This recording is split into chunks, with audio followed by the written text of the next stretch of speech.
Hare Krishna. Hare Krishna, Prabhuji. Hare Krishna. Prabhuji. Hare Krishna.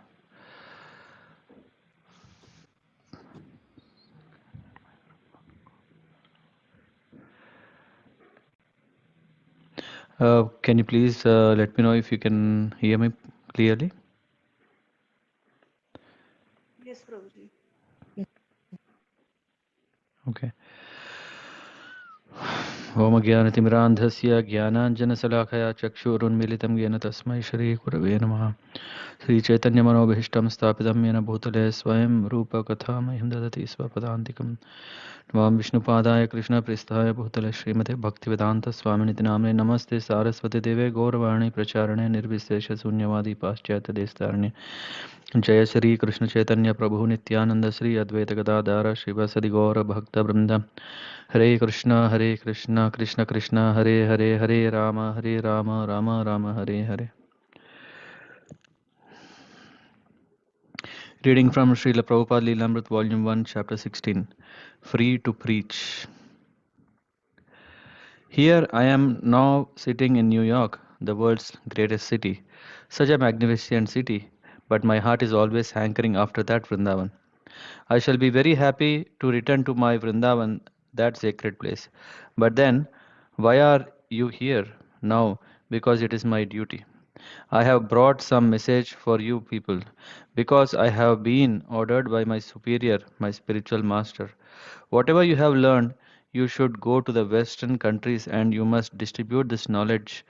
So, in spite of all my difficulties, all my inconveniences, I am here because I am obliged by duty.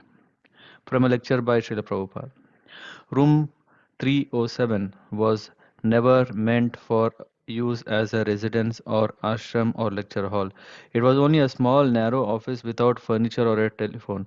Its door held a large pane of frosted glass, the kind common in old offices. Above the door was a glass paned transom. Prabhupada placed his blankets on the floor before his metal foot locker, which now became a makeshift desk where he wrote. He slept on the floor. There were no facilities here for cooking or even for bathing, so daily he had to walk to Dr. Mishra's apartment. When he had lived in the room 501 at Dr. Mishra's yoga ashram, Dr. Mishra had financed his needs. But now Prabhupada was on his own, and whatever he could raise by selling his books he would have to use for his daily maintenance and for the monthly rent of $72. He noted that for a little powered chili, the West End superette charged 25 cents, 10 times what he would have paid in India. He had no guaranteed income. His expenses had increased and his physical comforts had reduced. But at least he had his own place. Now he was free to preach as he liked.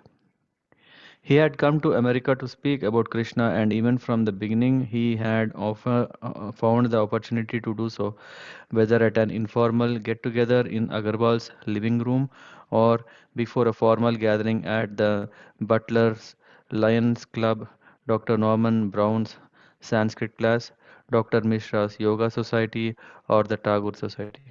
But he did not attach much importance to lecturing where the people who gathered would hear him only once.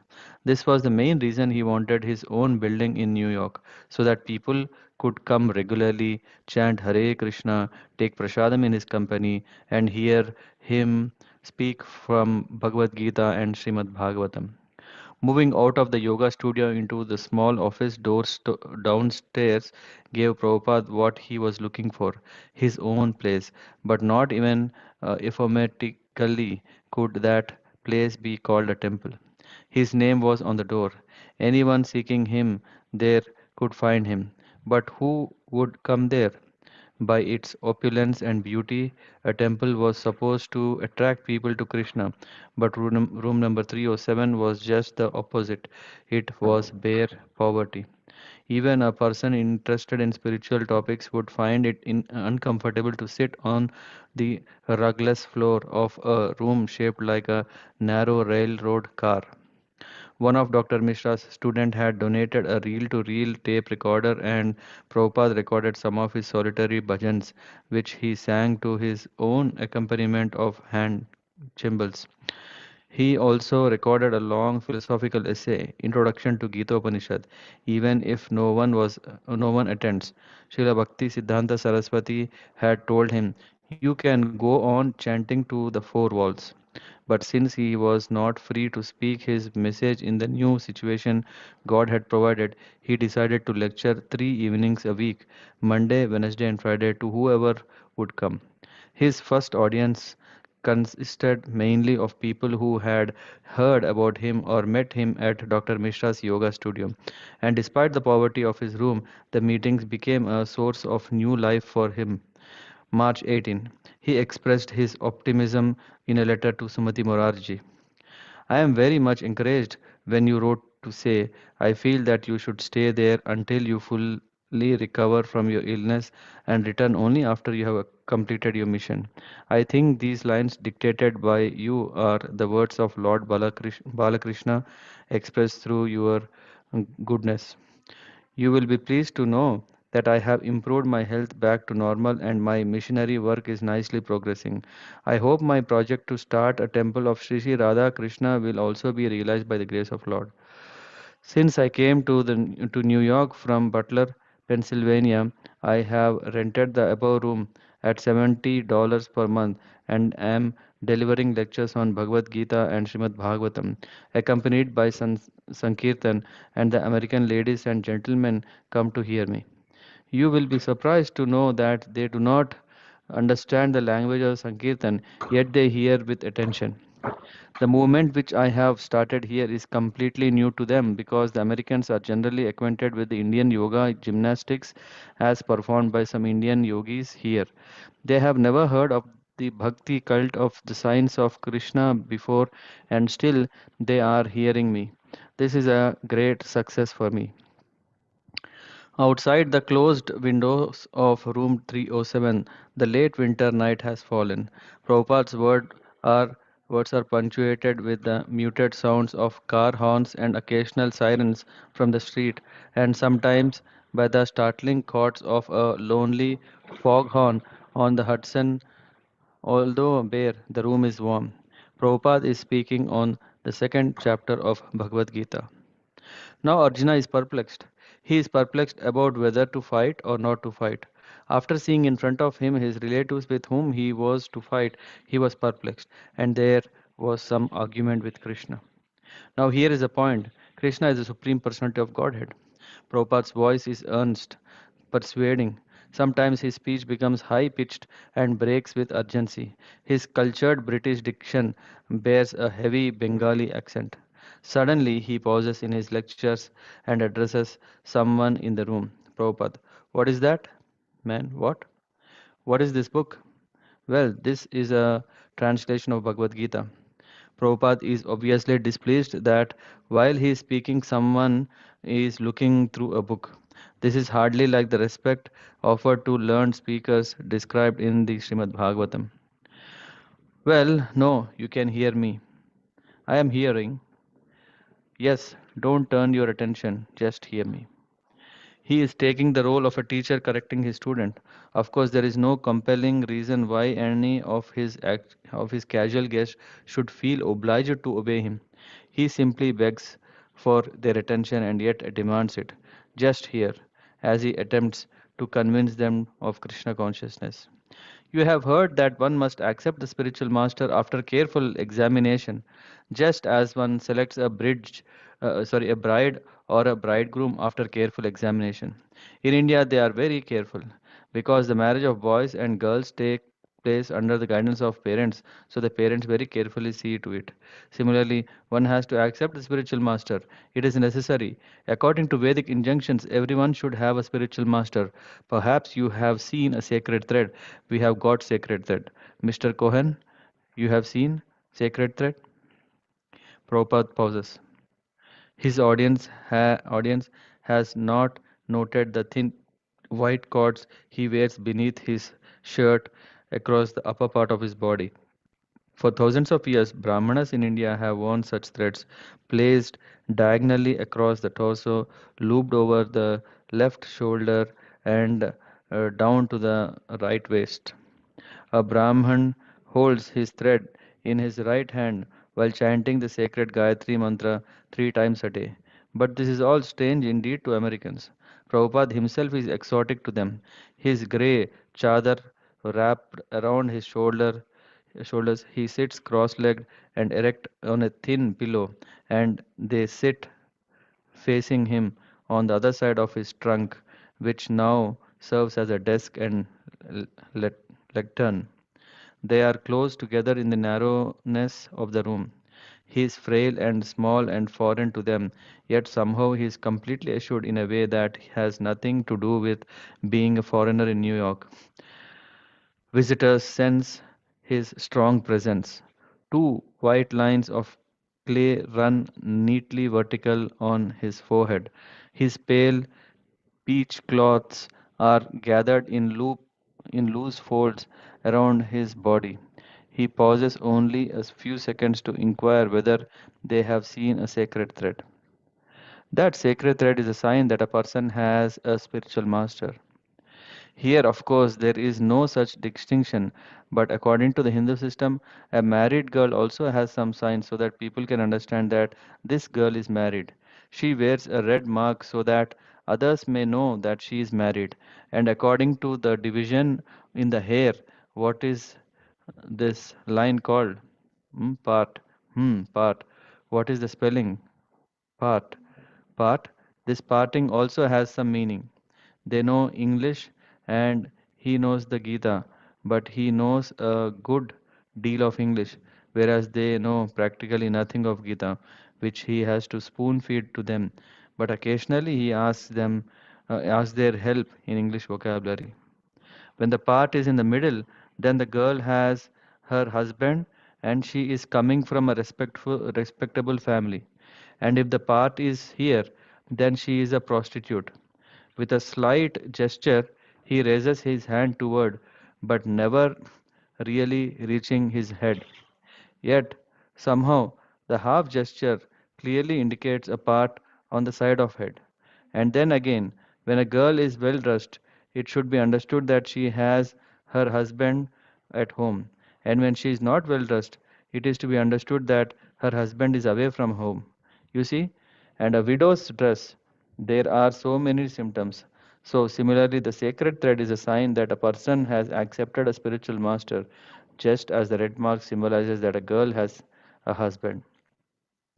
Although his audience may be momentarily enamored by what appears to be a description of Indian social customs, a careful listener can grasp the greater context of Prabhupada's speech. Everyone must accept a spiritual master. It is a heavy topic for a casual audience. What is the need of taking a spiritual master? Isn't this just for India? But he says everyone should have a spiritual master. What is a spiritual master anyway?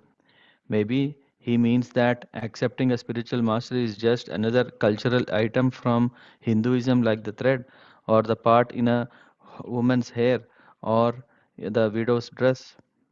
The audience can easily regard his discussion as a kind of cultural exposition, just as one comfortably watches a film about the living habits of people in a foreign land, although one has no intention of adopting these habits as one's own.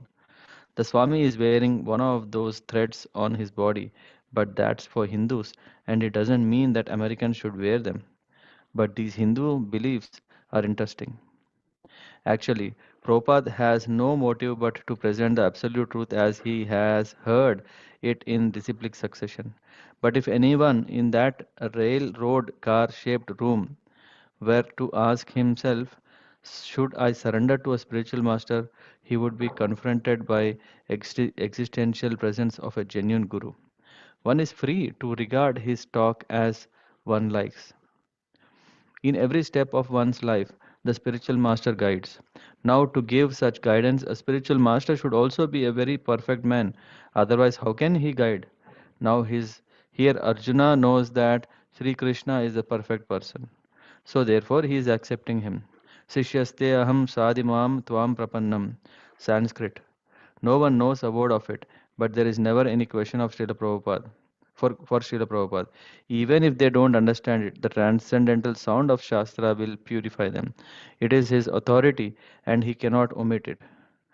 And even at first impression, it presents an air of scholarly authority and original, though foreign, words of the sages. I am just surrendering unto you, and you accept me as your disciple, Arjuna says. Friendly talks cannot make a solution to perplexity. Friendly talks may be going on for years together, but no solution. So here Arjuna accepts Krishna as a spiritual master. This means that whatever Krishna will dictate, he has to accept. One cannot deny the order of the spiritual master. Therefore, one has to select a spiritual master by whose orders one will not commit a mistake. Suppose you accept the wrong person as spiritual master and he guides you wrongly, then your whole life is spoiled. So one has to accept a spiritual master whose guidance will make one's life perfect. That is the relationship between spiritual master and disciple. It is not a formality. It is not a it is a great responsibility both for the disciple and for the spiritual master. And yes, yes. But if the disciple is in ignorance before, yes, Prabhupada acknowledges a serious question. It is for answering questions like this from disciples in ignorance that he has left retirement in India and come to America. Student. How does he know which master to choose? Because he doesn't have the knowledge to make a wise decision. Prabhupada, yes. So the first thing is that one should be searching after a spiritual master, just as you search after some school. You must at least have some preliminary knowledge of what a school is. You can't search for a school and go to a cloth shop. If you are so ignorant that you do not know what is a school and what is a cloth store, then it is very difficult for you. You must know at least what a school is. So that knowledge is like this. Tad Vignartam sa gurum gachet samit pani shrotiyam brahma nishtam. According to this verse, the spiritual master is required for a person who is inquisitive about transcendental knowledge. There is another verse in the Srimad Bhagavatam, Tasmat Gurum Prapadyeta Jignasu Shreya Uttamam. One should search after a spiritual master if one is inquisitive about transcendental subject matters. Unless one is at least conversant with preliminary knowledge of transcendental matters, how can he inquire from the spiritual master? His questionnaire seems satisfied. The lecture is not a prepared speech on a specific subject. Though grave and thorough in scholarship, it ranges over several philosophical points, yet he never pauses, groping for words. He knows exactly what he wants to say, and it is only a question of how much his audience can take. But sometimes his mood is light and he commiserates with his fellow New Yorkers, chuckling about the difficulties they share. Suppose there is a heavy snowfall. The whole New York City is flooded with snow, and you are all put into inconvenience. That is a sort of suffering, but you have no control over it. Sometimes he praises Dr. Mishra's students for having learned so nicely from their teacher. Now, what Dr. Mishra is teaching is very nice. He is teaching that first of all, you must know who am I. That is very good, but that who am I can be known from Bhagavad Gita also. I am not this body. And sometimes a guest suddenly speaks out with an irrelevant question, and the Swami patiently tries to consider it. Yet behind his tolerance, Prabhupada's mood is always one of urgency. Sometimes he talks quickly, and one senses his desire to establish Krishna consciousness in the West as soon as possible. He has no followers, only a few books, no temples, and he openly states that he is racing against time. I am old man, I can leave at any time. So behind the formal delivery of Krishna conscious philosophy is an anxiety, an almost desperate desire to convince at least one soul to take up Krishna consciousness immediately. Now the constrained situations of Butler and the Anand Ashram and Dr. Mishra are behind him. He is free to speak about the absolute truth in full. Throughout his life, he has prepared for this, yet he is still discovering the best ways to present Krishna, exploring his Western audience, testing their reactions. We should always remember that He is God. He is all powerful. In strength, no one could conquer Him. In beauty, as far as beauty is concerned, when He was on the battlefield, have any of you seen a picture of Krishna? Have you seen? Have any of you ever seen Krishna? Oh, no? Prabhupada's voice fades as he pauses, looking out at his audience. No one has ever seen Krishna. None of them have the slightest previous knowledge of Lord Krishna. In India, hundreds of millions worship Lord Krishna daily as the eternal form of all beauty and truth and view his graceful form in sculpture, painting, and dance. His philosophical teachings in Bhagavad Gita are all famous, and Prabhupada is his um, intimate emissary. Yet the ladies and gentlemen in room 307 look back at the Swami blankly. Prabhupada is discussing the real meaning of going to a sacred place in India. One should go to a sacred place in order to find some intelligent scholar in spiritual knowledge living there and make association with him. Just like I, my residence is at Vrindavan, so at Vrindavan there are many big scholars and saintly persons living. So one should go to such holy places not simply to take bath in the water. One must be intelligent enough to find some spiritually advanced man living there and take instruction from him and be benefited by that. If a man has attachment for going to a place of pilgrimage to take a bath but has no attraction for hearing from learned people there, he is considered to be an ass. He laughs.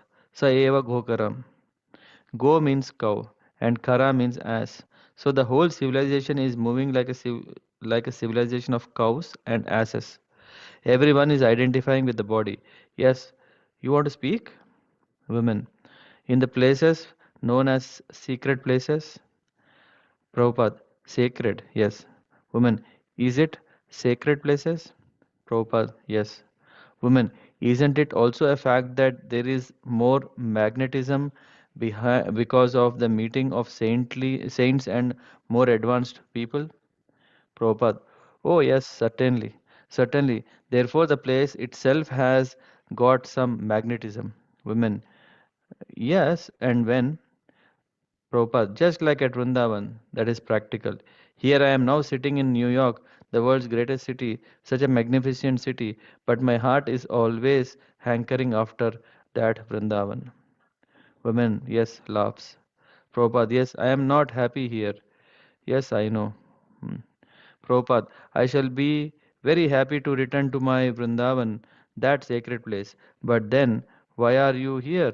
Now, because it is my duty. I have brought some message for you people. Because I have been ordered by my superior, my spiritual master, whatever you have learned, you should go to the Western countries and you must distribute this knowledge. So, in spite of all my difficulties, all my inconveniences, I am here because I am obliged by duty. If I go and sit down in Vrindavan, that will be good for my personal conveniences. I shall be very comfortable there and I will have no anxiety, nothing of this sort. But I have taken all the risk in this old age because I am duty bound. I am duty bound. So I have to execute my duty despite all my inconveniences. An outsider opens the door and hesitantly glances inside. Prabhupada, stopping his lecture. Yes, yes, come in. You can come here. Robert Nelson was like a slow, simple country boy with a homespun manner, even though he had grown up in the New York City. He was 20 years old. He wasn't part of the growing hippies movement. He didn't take marijuana or other drugs and he didn't socialize much. He was a loner.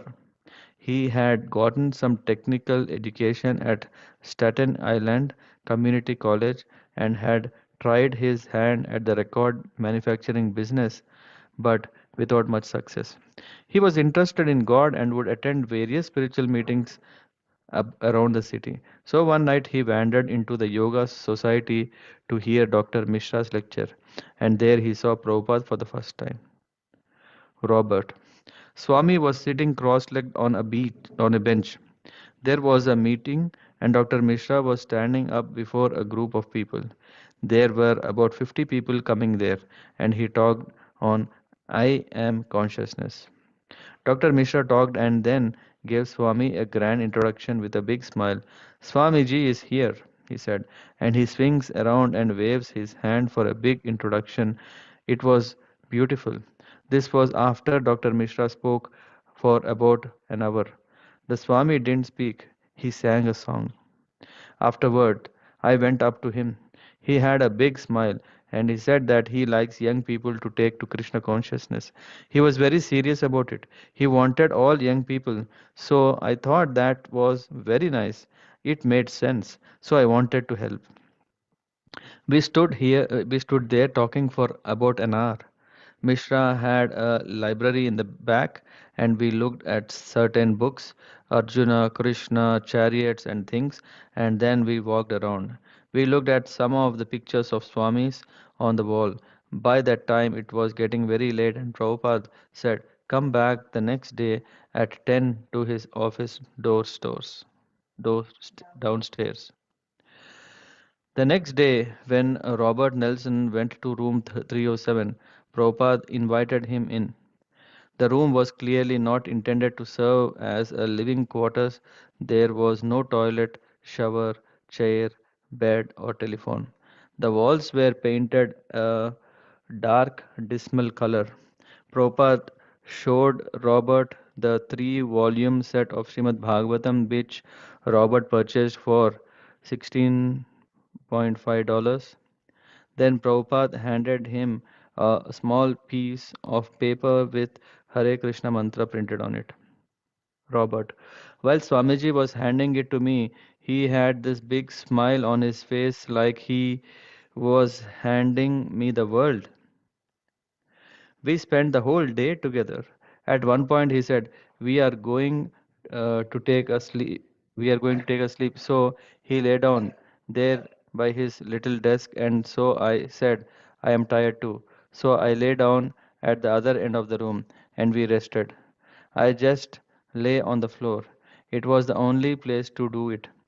But he didn't rest that long, an hour and a half, I think, and we spent the rest of the day together.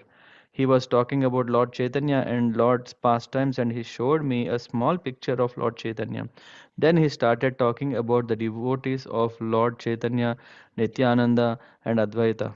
He had a picture of five of them and a picture of his spiritual master. He said some things in Sanskrit and then he translated. It wasn't much of a room though. You would really be disappointed if you saw it. Robert Nelson couldn't give Prabhupada the kind of assistance he needed. Lord Chaitanya states that a person has at his command four assets: his life, money, intelligence, and words, at least one of which he should give to the service the of God. Robert Nelson did not seem able to give his whole life to Krishna consciousness, and as for money, he had very little. His intelligence was also limited, and he spoke unimpressively, nor did he have a wide range of friends or contacts among whom to speak. But he was affectionate toward the Swami, and out of 8 million people in the city, he was practically the only one who showed personal interest in him and offered to help. From his experience in the record business, Mr. Robert, as Swamiji called him, developed a scheme to produce a record of Swamiji's singing. People were always putting out albums with almost anything on them, he explained, and they would always make money or at least break even. So it would be almost impossible to lose money. It was a way he thought he could help make the Swami known, and he tried to convince Prabhupada of the idea. And Prabhupada didn't discourage Mr. Robert, who seemed eager to render this service. Robert, me and Swami went around to this record company on 46th Street. We went there. And I started talking, and the man was all business. He was all business and mean, they go together. So we went in there with a tape and we tried talking to the man. Swami was talking, but the man said he couldn't put the tape out. I think he listened to the tape, but he wouldn't put it out. So we felt discouraged. But he didn't say much about it. Prabhupada had been in business in India and he wasn't able to about to think that he could suddenly take up business in a foreign country on advice of a young boy in New York City. Besides, he had come not to do business but to preach. Robert, however, was enthusiastically offering service. Perhaps he wouldn't become a regular brahmachari student, but he had a desire to serve Krishna. For Prabhupada to refuse him would be perhaps to turn away an interested Western young person. Prabhupada had come to speak about Krishna, to present the chanting, and if Mr. Robert wanted to help by arranging for an American record album, then that was welcome. Mr. Robert and the Swami made an odd combination. Prabhupada was elderly and dignified, a deep scholar of the Bhagavatam and Sanskrit language, whereas Robert Nelson was artless, even in the Western culture, and inept in worldly ways. Together they would walk, the Swami wearing his winter coat with its imitation fur collar, his Indian dhoti and white pointed shoes. Mr. Robert wearing old khaki pants and an old coat. Prabhupada walked with rapid, determined strides, outpacing the lumbering, rambling, heavy-set boy who had befriended him. Befriended him. Mr. Robert was supposed to help Prabhupada in making presentations to the businessmen and real estate men, yet he himself was hardly a slick fellow. He was innocent. Robert. Once we went over to this big office building on 42nd Street and we went in there. The rent was thousands of dollars for a whole floor. So I was standing there talking to the man, but I didn't understand how all this money would come. The Swami wanted a big place, and I didn't know what to tell the man. Prabhupada wanted a big place, and a big place meant a big price. He had no money, and Robert Nelson had only his unemployment checks. Still, Prabhupada was interested. If he were to find a building, that would be a great step in his mission. And this was also another way of engaging Mr. Robert. Besides Krishna, besides Krishna might do anything, give anything, or work in any way, or ordinary or miraculous. So Prabhupada had his reasoning, and Mr. Robert had his. Robert. The building was between 6th and Broadway on 42nd Street. Some place to open Krishna temple. We went in and up to the second floor and saw the renting agent and then we left. I think it was 5,000 a month or 10,000 a month. We got to a certain point and the money was too much and then we left. When he brought up the prices, I figured we had better not. We had to stop. On another occasion, Robert Nelson took Prabhupada by bus to the Hotel Columbia at 70 West 46th Street. The hotel had a suite that Prabhupada looked at for possible use as a temple, but again, it was very expensive and there was no money. Sometimes Robert would make purchases for Prabhupada with the money from his unemployment checks. Once he bought orange colored t-shirt. Once he went to Woolworths and bought kitchen pots and pans and some picture frames for Prabhupada's picture of Lord Chaitanya and his spiritual master. Robert, one time I wanted to know how to make chapati cakes. So Swami says, $100 please for the recipe. $100 please. So I went and got some money, but I couldn't get $100. But he showed me anyway. He taught me to cook and would always repeat, wash hands, and you should only eat with your right hand. And whoever met the Swami was almost always impressed. They would start smiling back to him, and sometimes they would say funny things to each other that were nice. The Swami's English was very technical always. I mean, he had a big vocabulary, but sometimes people had a little trouble understanding him, and you had to help sometimes. The Paradox at 64 East 7th Street on the Lower East Side was a restaurant dedicated to the philosophy of George Oshawa and macrobiotics diet. It was a storefront below street level with small dining tables placed around the candlelit room. The food was inexpensive and well reputed. Tea was served free as much as you liked. More than just a restaurant, the Paradox was a center for spiritual and cultural interest, a meeting place reminiscent of the caves of Greenwich Village or Paris in 1920s. A person could spend the whole day at the Paradox without buying anything, and no one would complain. The crowd at the Paradox was a mystical congregation interested in the teachings from the East.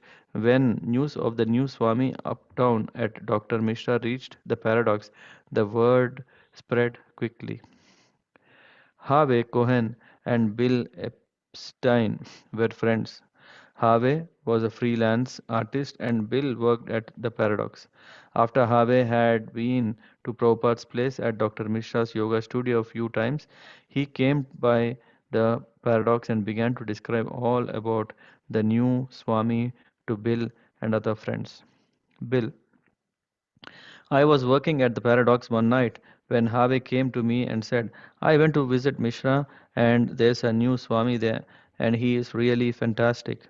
Well, I was involved in macrobiotics and Buddhism, so at first I couldn't care less. But Harvey was a winning and warm personality and he seemed interested in this. He said, why don't you come uptown? I would like you to see this. So I went to one of the lectures on 72nd Street. I walked in there and I could feel a certain presence from the Swami. He had a certain very concentrated, intense appearance. He looked pale and kind of weak. I guess he had just come here and he had been through a lot of things. He was sitting there chanting on his beads, which he carried in a little bead bag. One of Dr. Mishra's students was talking and he finally got around to introducing the Swami. He said, we are the moons to the Swami's sun. He introduced him in that way. The Swami got up and talked. I didn't know what to think about it. At that time, the only steps I had taken in regard to Indian teaching were through Ramakrishna, but this was the first time to my knowledge that Bhakti religion had come to America. Bill Epstein, quite in contrast to Robert Nelson, was a dashing, romantic person with long, wavy, dark hair and a beard. He was good looking and effervescent and took upon himself a role of informing people at the restaurant of the city's spiritual news. Once he became interested in the new Swami. He made the Swami an ongoing topic of conversation at the restaurant. Bill, I went to the back and I asked Richard, the manager, I am going to take some food to the Swami. Don't you don't mind, do you? He said, no, take anything you want. So I took some brown rice and other stuff and I brought it up there. I went upstairs and I knocked on the door and there was no answer. I knocked again and I saw that the light was on because it had a glass panel and finally he answered. I was really scared because I had never really accepted any teacher. He said, come in, sit down. We started talking, and he said to me, the first thing that people do when they meet is to show each other love. They exchange names. They exchanged something to eat. So he gave me a slice of apple and he showed me the tape recorder he had, probably for recording his chants. Then he said, "Have you ever chanted?" I said, "No, I haven't chanted before." So he played a chant and then he spoke to me some more. He said, "You must come back." I said, "Well, if I come back, I'll bring you some more food." James Green, a 30-year-old carpentry teacher at Cooper Union, was delving into Eastern philosophy. He lived on the same block as Paradox and began hearing about the Swami from Harvey Cohen and Bill Epstein while regularly taking his evening meal at the restaurant. James. It was really Harvey and Bill who got things going. I remember one evening at Mishra's in which Swamiji was only a presence but did not speak. Mishra's students seemed more into the bodily aspects of yoga. This seemed to be one of Swamiji's complaints. His room on 72nd Street was quite small. He was living in a fairly narrow room with a door uh, on the one end. Swamiji would set himself up along one side, and we were rather closely packed. It may have been no more than 8 feet wide, and it was rather dim. He sat on his thin mattress, and then we sat on the floor. We wouldn't chant. We would just come and he would lecture. There was no direction other than lecture on the Bhagavad Gita. I have read a lot of literature, and in my own shy way, I was looking for a master, I think. I have no aggression in me or go getting quality. I was really just a listener, and this seemed right, hearing the Bhagavad Gita, so I kept coming. It just seemed as if things would grow from there. More and more people began coming. Then it got crowded, and he had to find another place. The new group from the Paradox was young and hip, in contrast to the older, more conservative uptown people who had been attending Prabhupada's classes. In those days, it was still unusual to see a person with long hair and a beard, and when such people started coming to the Swami's meetings on the west side, some of the older people were alarmed. As one of them noted, Swami Bhaktivedanta began to pick up another kind of people.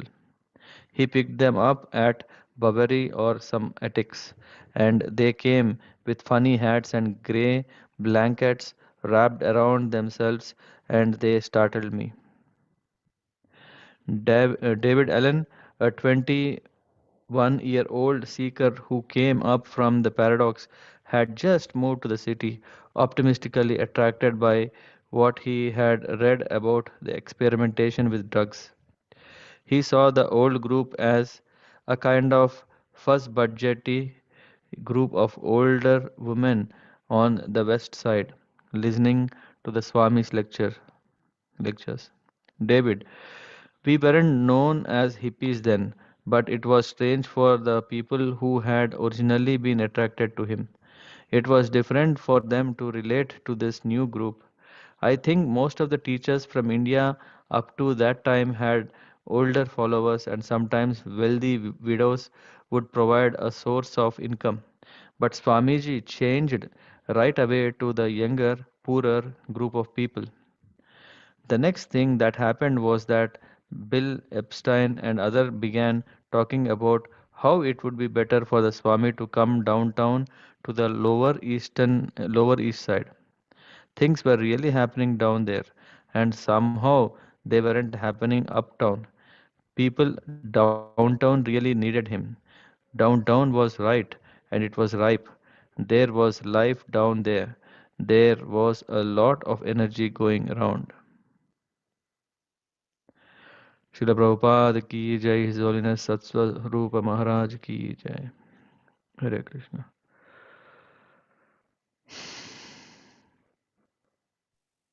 Hare Krishna, Prabhuji. Thank Hare you, Krishna. Prabhuji.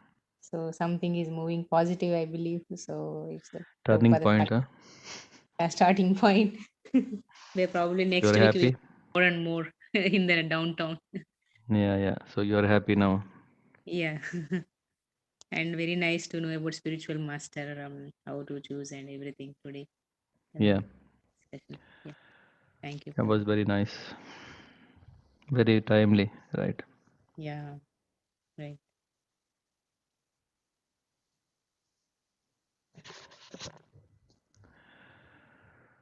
What about others? Darsha Mataji, Deepali Mataji. Hare Krishna Prabhuji. Yes, Hare Prabhuji. Krishna.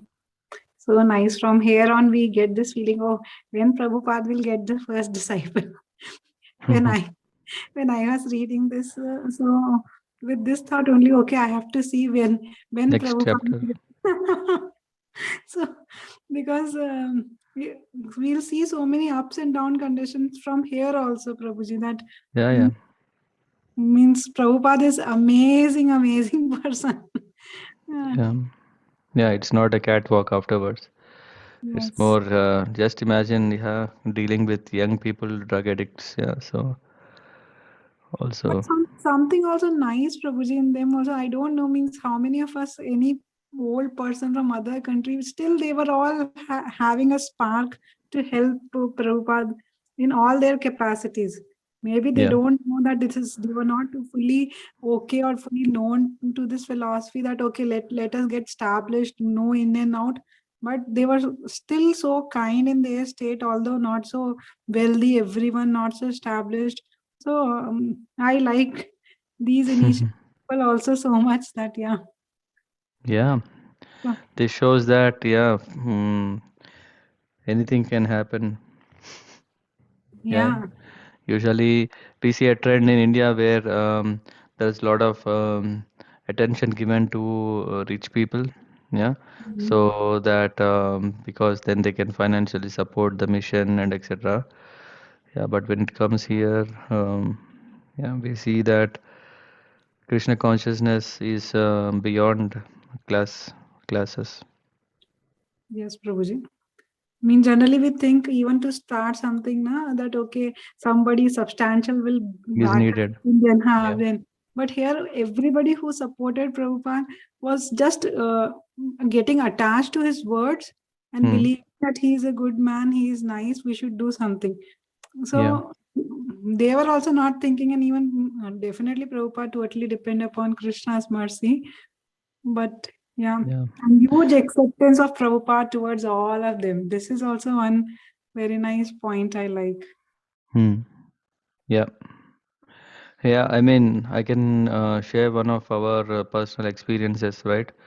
I think there was this time where we conducted Sri Ram Navami in Noise.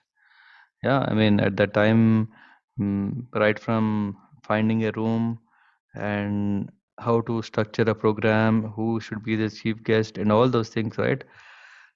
It was a blank paper, and in the end, it was so successful because, yeah, everyone they came themselves, and yeah, initially, of course, finance is very important item, right, to consider, but in the end, that was also not an issue. Yeah, so it's only the determination and yeah, daring, right? So he was saying that should be there, and yeah, success will follow. Yes, Prabhuji. So thank you, Prabhuji, for conducting every weekly this Prabhupada-līlāmṛta. It has lots and lots to offer us. Yeah, we had just started scratching the surface. Yes, Prabhuji. Hare Krishna. Yeah, Hare Krishna. Thank you, Prabhuji. Hare Krishna. Thank you very much. Take care. Hare Krishna. वंशाकल्पतरुभ्यश्च कृपा सिन्धुभ्येव च पतितानां पावनेभ्यो वैष्णवेभ्यो नमो नमः. श्रील प्रभुपाद की जय. His Holiness Sattva Maharaj की जय. Hare Krishna. Thank you, Hare Prabhuji. Krishna. Hare Krishna.